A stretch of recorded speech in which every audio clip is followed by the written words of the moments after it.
Welcome to Wings of Words. The Hen from Beast and Super Beasts, a collection of short stories by Saki. Dora Bitholes is coming on Thursday, said Mrs. Sangrel. This next Thursday? Asked Clovis. His mother nodded. You have rather done it, haven't you? He chuckled. Jane Martlet has only been here 5 days, and she never stays less than a fortnight, even when she is asked definitely for a week. You will never get her out of the house by Thursday. Why should I? Asked Mrs. Sangrel. She and Dora are good friends, aren't they? They used to be, as far as I remember. They used to be.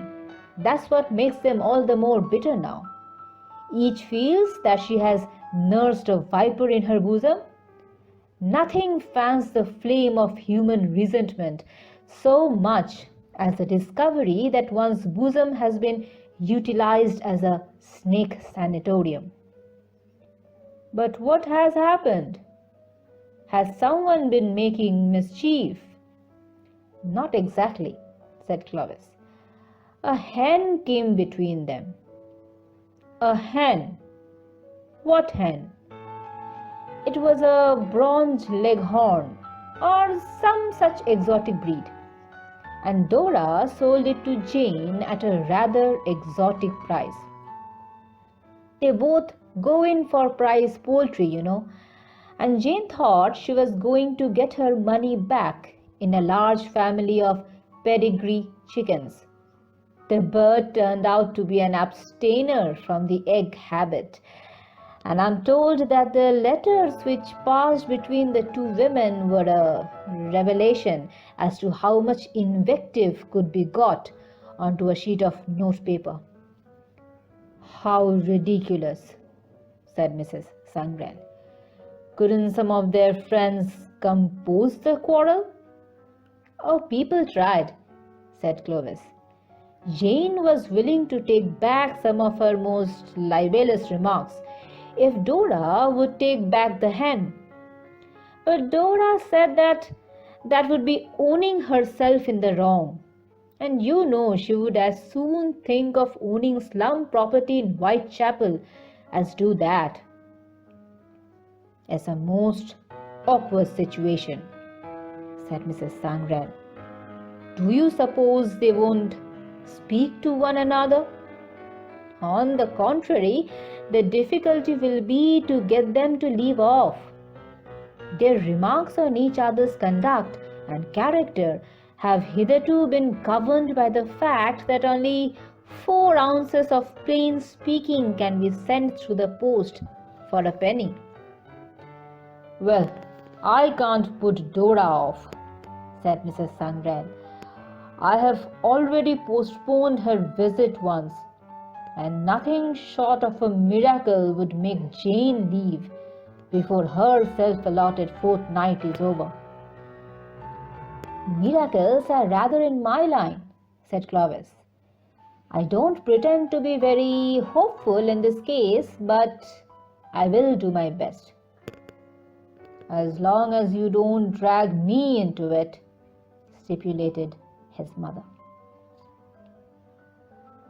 Servants are a bit of a nuisance, muttered Clovis, as he sat in the smoking room after lunch, talking fitfully to Jane Martlet in the intervals of putting together the materials of a cocktail, which he had irreverently patented under the name of an Ella Willard Wilcox. It was partly compounded of old brandy and partly of curaçoa. There were other ingredients, but they were never indiscriminately revealed.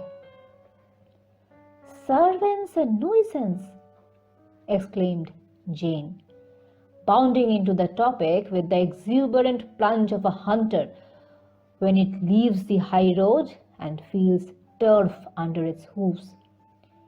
I should think they were. The trouble I have had in getting suited this year, you would hardly believe.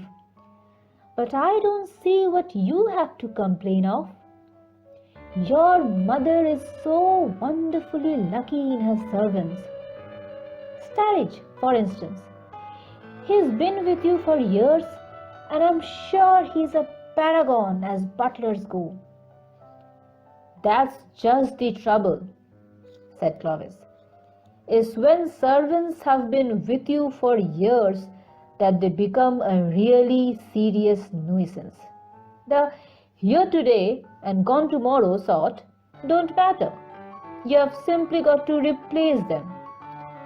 It's the stayers and the paragons that are the real worry.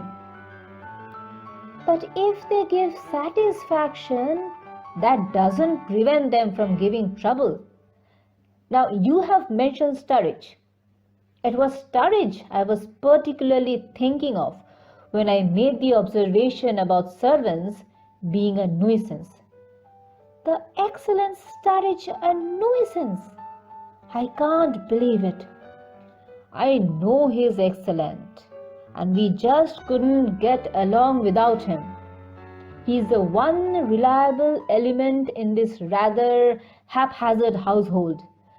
But his very orderliness has had an effect on him.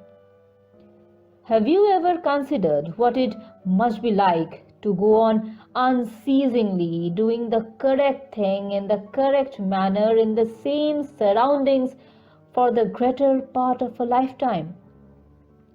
To know and ordain and superintend exactly what silver and glass and table linen shall be used and set out on what occasions, to have cellar and pantry and plate cupboard under a minutely devised and undeviating administration, to be noiseless, impalpable, omnipresent, and, as far as your own department is concerned, omniscient? I should go mad, said Jane with conviction.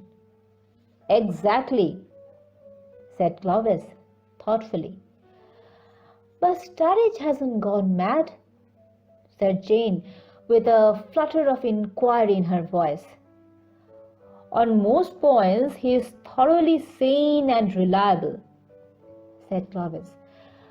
But at times he is subject to the most obstinate delusions. On those occasions he becomes not merely a nuisance but a decided embarrassment. What sort of delusions? Unfortunately, they usually center round one of the guests of the house party, and that is where the awkwardness comes in. For instance, he took it into his head that Matilda Sheringham was the prophet Elijah.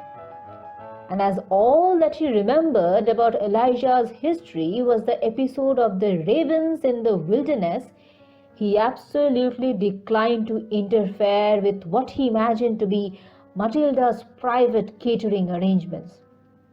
Wouldn't allow any tea to be sent up to her in the morning, and if he was waiting at table, he passed her over altogether in handing round the dishes.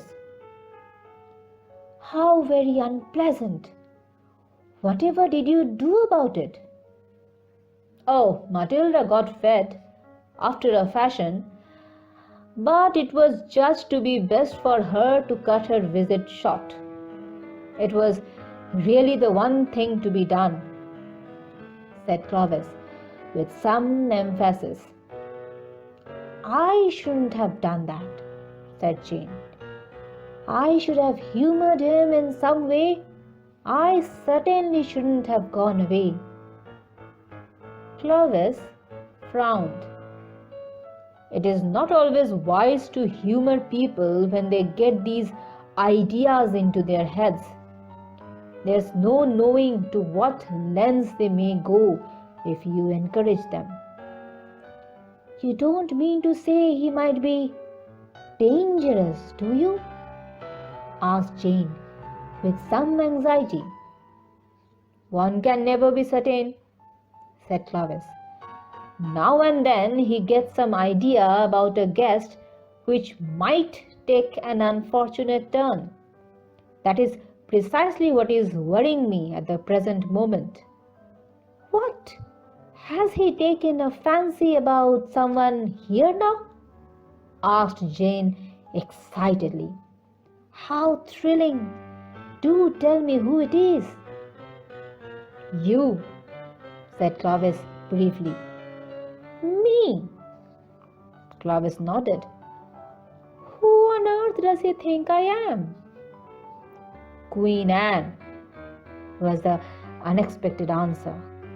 Queen Anne! What an idea! But anyhow, there's nothing dangerous about her. She is such a colorless personality. What does posterity chiefly say about Queen Anne? Asked Clovis rather sternly. The only thing that I can remember about her, said Jane, is the saying, Queen Anne's dead. Exactly, said Clovis, staring at the glass that he held in his hand. Dead.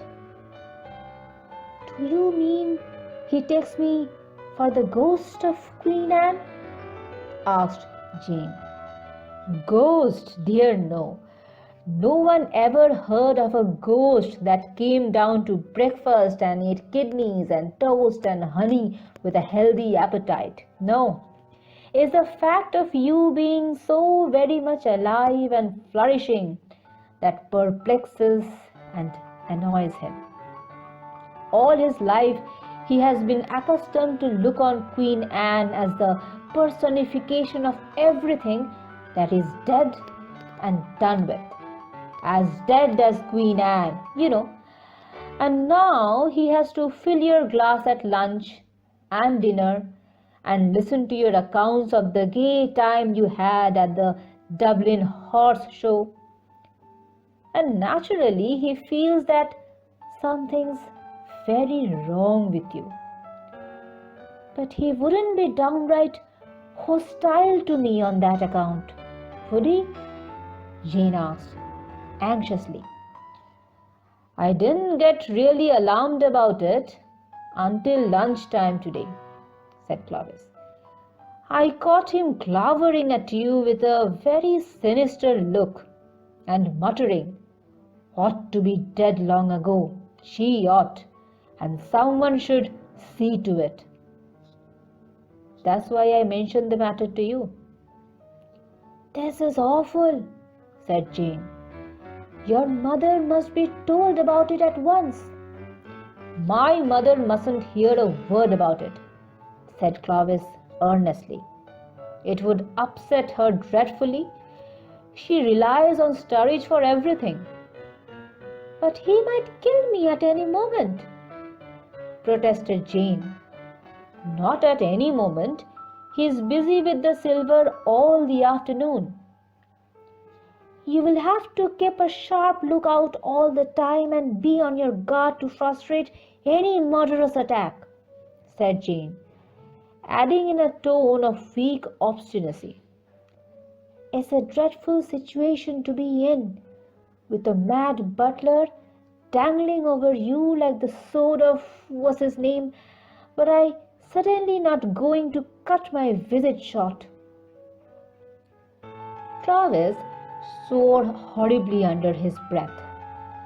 The miracle was an obvious misfire. It was in the hall the next morning after a late breakfast that Clovis had his final inspiration as he stood engaged in coaxing rust spots from an old putter. Where is Miss Martlet? He asked the butler, who was at that moment crossing the hall. Writing letters in the morning room, sir, said Sturridge, announcing a fact of which his questioner was already aware. She wants to copy the inscription on that old basket-hilted sabre, said Clovis. pointing to a venerable weapon hanging on the wall. "I wish you would take it to her. My hands are all over oil. Take it without the sheath. It will be less trouble." The butler drew the blade, still keen and bright in its well cared for old age, and carried it into the morning room. There was a door near the writing table leading to a back stairway.